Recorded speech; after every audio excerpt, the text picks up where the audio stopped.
Hi, this is Catherine from In the Pink Designs.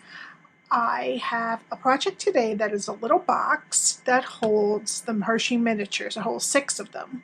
And I used the Gnome for the Holiday stamp set and the Snowflake Splendor Designer Series paper. And this is some Snowflake Splendor ribbon that matches. And it opens like this. And then you have 6 of your Hershey miniatures in there. Okay. Now I did it once without these little flaps. First of all, I made it so that you could make 2 out of one sheet of 8.5 by 11. But I made it first, let me show you, without the flaps. Okay, and what happens is it presses in a little bit, and then when I opened it, I'm going to have to bend this to get it back out. So I wanted a little flap, but I didn't want it, if I made the flaps a full half an inch or an inch, I would not be able to get 2 out of a piece of cardstock. So I just made these 3/8 of an inch. And we're just going to have to cut off everything that's on the side of it. But I liked how it was. So this way it doesn't push in. So I like that.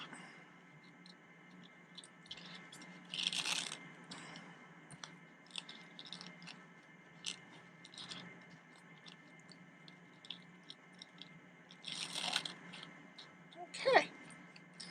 Alrighty. Oh, another tip I have. If you make something that you're not going to use, I keep a little cello bag of the parts. Like I started out making this as a Halloween one, but then I switched to the Snowflake one, but I'll use him for something else. But what I do is I just get a little cellophane or Ziploc bag and I put it in there. So that if I'm looking to do something like that, I have it in there. Just a little tip. Okay, we're going to start with a piece of balmy blue that is 7.5 inches by 5.5 inches. And let me tell you the rest of the stuff, so you just have to go back to the beginning of the video if you don't want to look on my blog for the measurements. Okay, you need 2 pieces of the Snowflake Splendor Designer Series paper that are 3 1/8 by 1 7/8.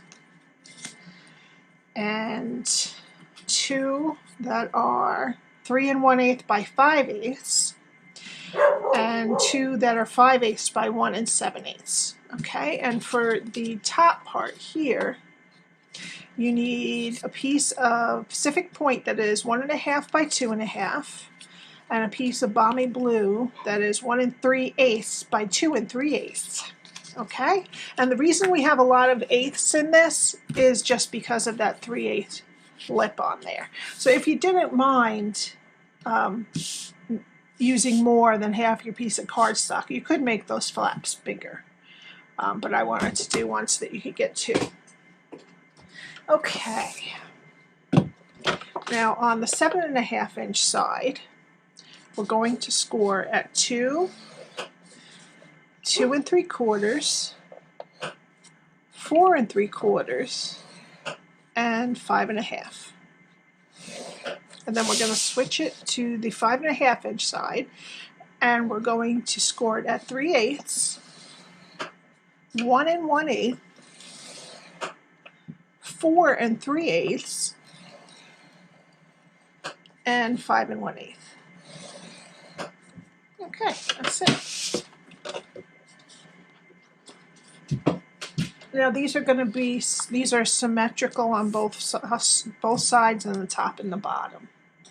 Okay, so I'm just going to fold and burnish.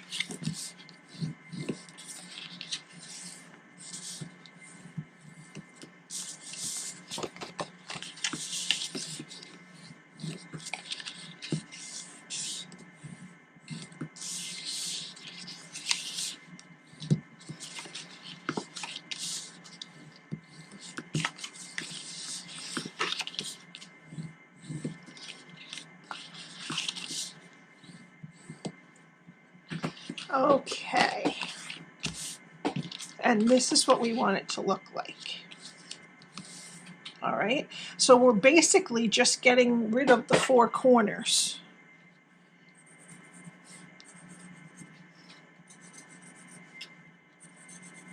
And then this little piece on the top of the flaps. the little flaps. These look like box flaps, but they're really not. But that's how we could treat them when we're cutting.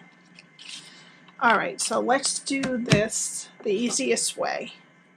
First, let's get rid of all the corners, which is, there's a long skinny rectangle that goes from here to here, and then a bigger one from there to there. And we're going to take out an entire piece on all four corners.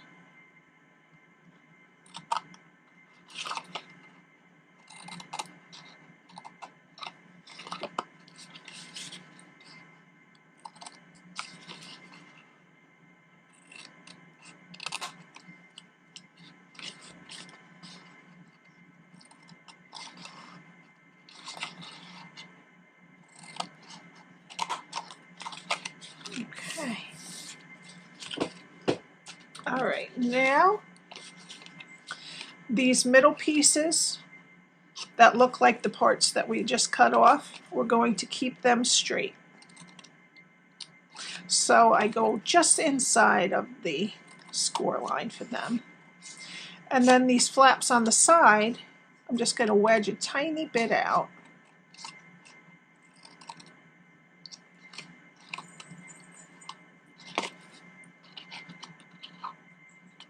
And then cut off that top rectangle from it. Oops, I have to wedge this one, just a little bit of wedge so that it doesn't stick up when we make the box. If you forget, you could always cut it off when it sticks up, but I like to do it before. Okay, then we flip it to the other side, and we're going to keep that piece in the middle straight. And then we're going to wedge the little flaps and take off that one. I didn't wedge this one quite right. There we go.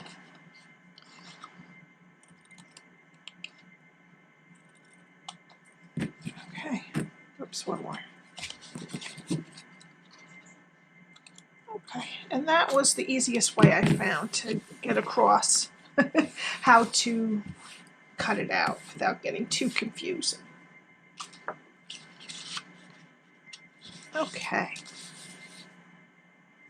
now we want to get our two pieces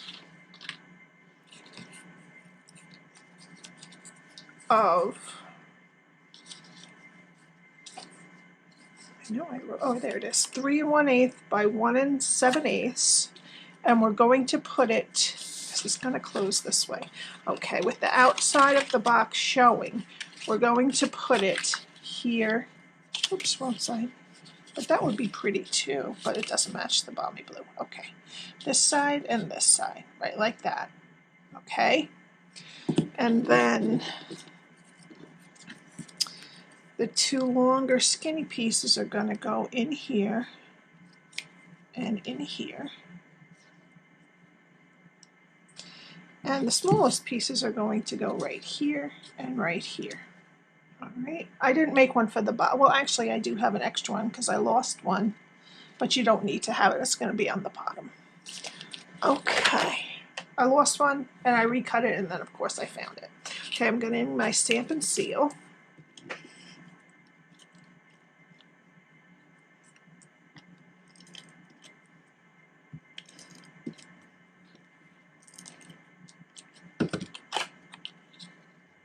And I cut these only a 1/16 of an inch smaller on each side, so 1/8 of an inch smaller all around.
Now we need our detail trio punch, and we're going to use this little oval side.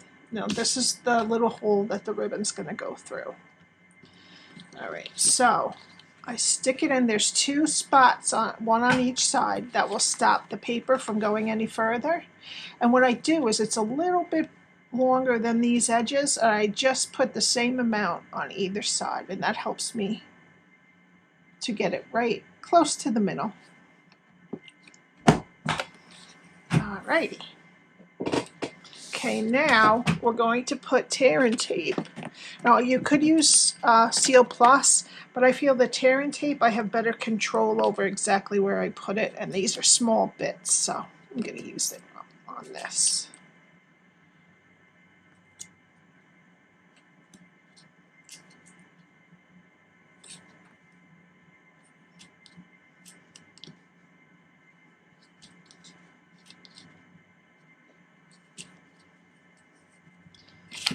Okay. I'm going to do it 1/2 at a time.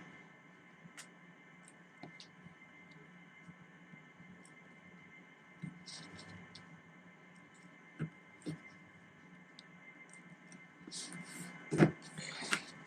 And we're just going to take this tab and put it straight with this piece along this edge. Okay, and then we're going to go to the other side and do the same thing. This edge and this edge have to be straight with each other. Okay, and then give this a little fold in. Good. Okay, now I'm just going to take off the other side. You could take it off all at once, but I tend to get everything stuck to the paper, so I'm not doing that.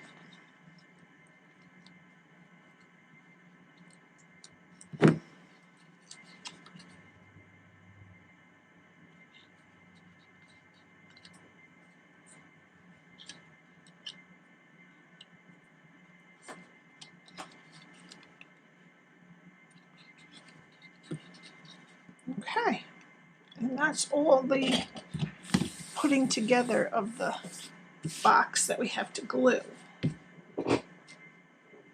All right, now this little hole I'm going to have on the right. Let me just fold this a little bit. Okay, so it'll close like that. All right, I put the regular ones in here, but I don't have any more of those, so I got the full ones. They didn't have the Christmas ones. That's why I used the regular few that I had. So we'll just put the full ones in for now.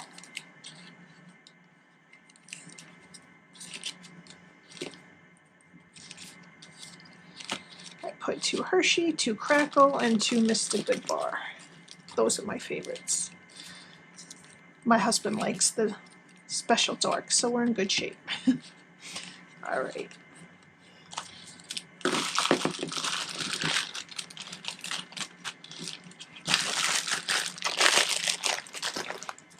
Okay, and now I'm going to take the Snowflake Splendor ribbon, and I'm going to put it through the hole from the top. All right. I'm going to wrap it around, and you want to give yourself a good decent amount because this is pretty stiff ribbon. And I've been looking how not to get my bows to flip over. And let's see, I learned that you're supposed to, after you do your first crossover, whatever, apparently this is what they say, whatever piece is lower is the one you're supposed to make your first loop out of, which is kind of backwards for me because I always did it with my right. But let's see.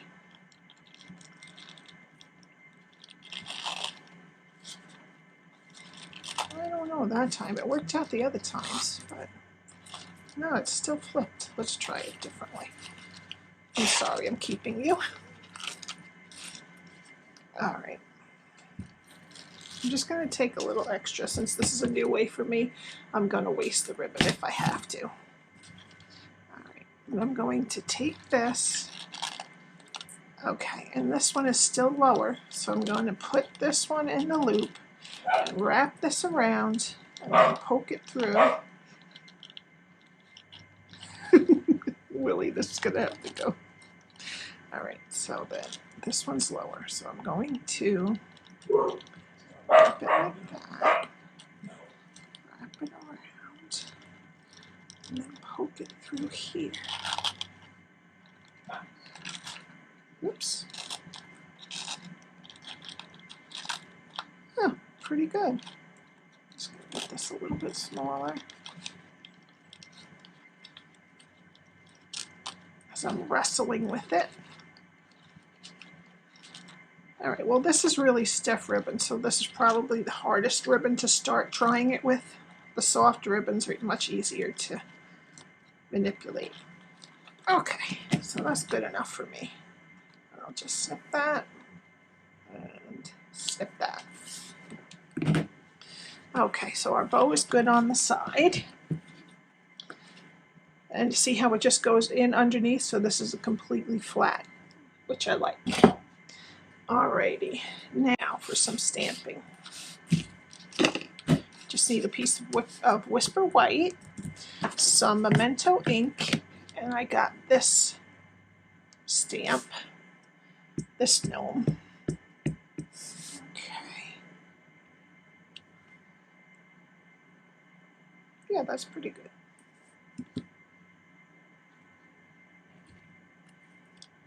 Alrighty. Just let it dry, and I'll bring in my... I don't store my blends standing up. I store them flat, but the ones that I'm going to use for a video or for a project, I'll put in this cute little guy. I got this at Dollar Tree. It's actually a planter, but it was perfect for my little storage. Alrighty. Now, I did the hat with all dark balmy blue.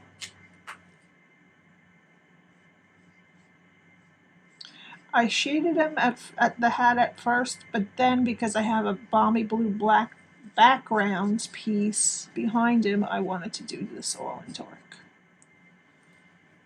Alright, and then I just switched sides, and I did his jumper.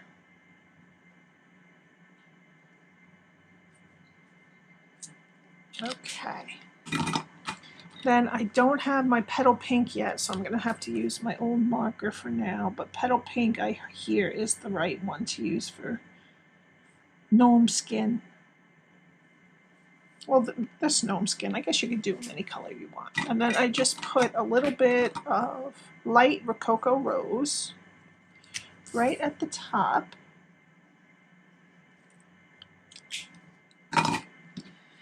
And then I just blended it out.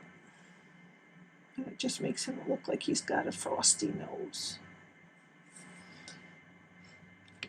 Okay, and then I use dark smoky slate for his shoes. Oops, I didn't go all the way down on his jumper there.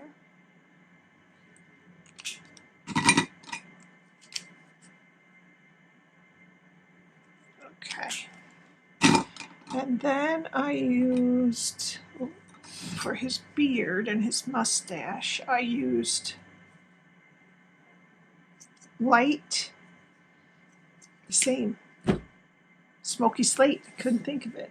And I only put it just where, well, it's better to use the skinny end, just where the hairs meet,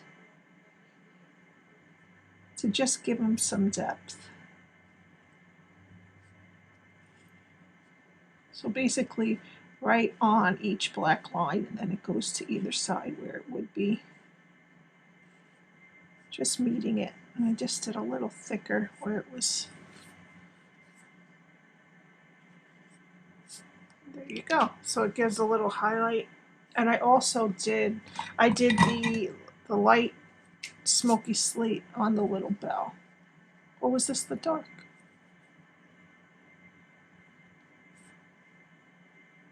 that was the dark. Oh darn. That's all right. Let's just put it with. There we go. That lightened it up a little bit. Okay. And now I fussy cut them, which is some people don't like to do. So what you can do is, instead of using this, fussy cutting them and mounting them on this, you can just put a white, whisper white background, stamp them on the background, and then put it on there. Okay, if you don't like to fussy cut, which I never liked to either, but you just have to remember the dies leave a little bit of white space, so give yourself a break and you don't have to go right on the image. So just leave a little bit of white space.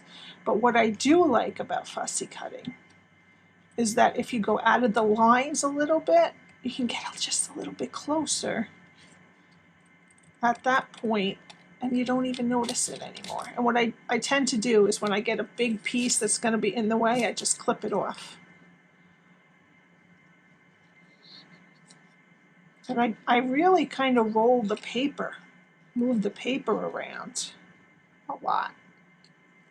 And my scissors don't really change that much. I pull the paper to the place I want the scissors to go. But that's not the right technique. That's just the technique that works the best for me.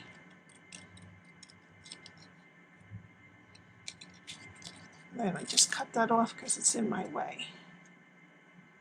Because if you're struggling trying to keep other pieces of paper out of your way, it's making it. See, I went out of the line right there, but I got to cut most of that off, so you won't even notice. And there you go. Now I could get closer up there to the bell, but life is short. I'm not going to make myself crazy. All right. Here's this one. Alrighty, and then I just used, you could use seal, but I used liquid glue. Now this piece is 1 3/8 by 2 3/8, and it's balmy blue. And it's just an 1/8 or a 1/16 all around, bigger than the piece of Pacific Point that is 1 1/2 by 2 1/2. Right, and then I just put my gnome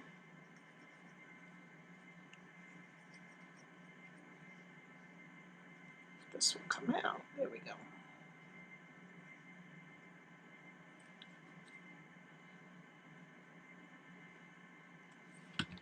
There.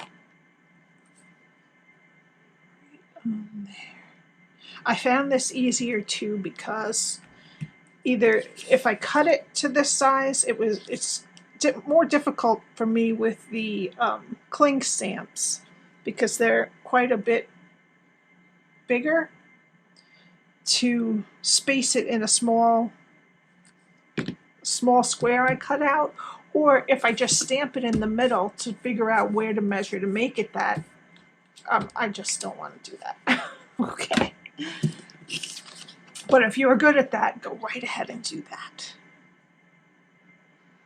Okay, now I used 2 dimensionals. You could put, maybe on this one, I will put 4. So I noticed he was a little bit popping up on one edge, so I'll put 4.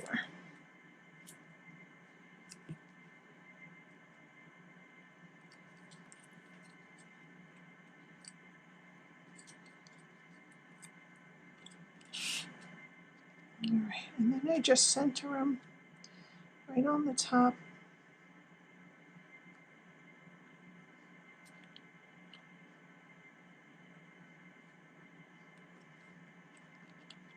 Okay. And then I got my Wink of Stella, and I put it on the bell and all on his hat.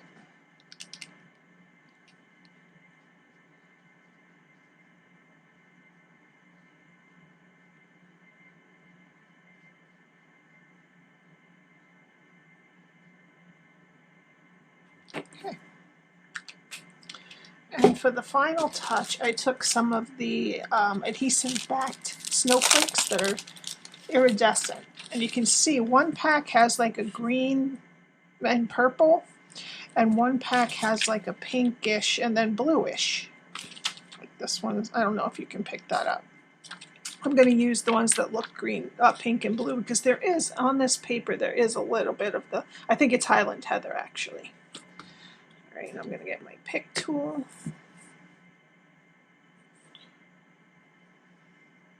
Oh.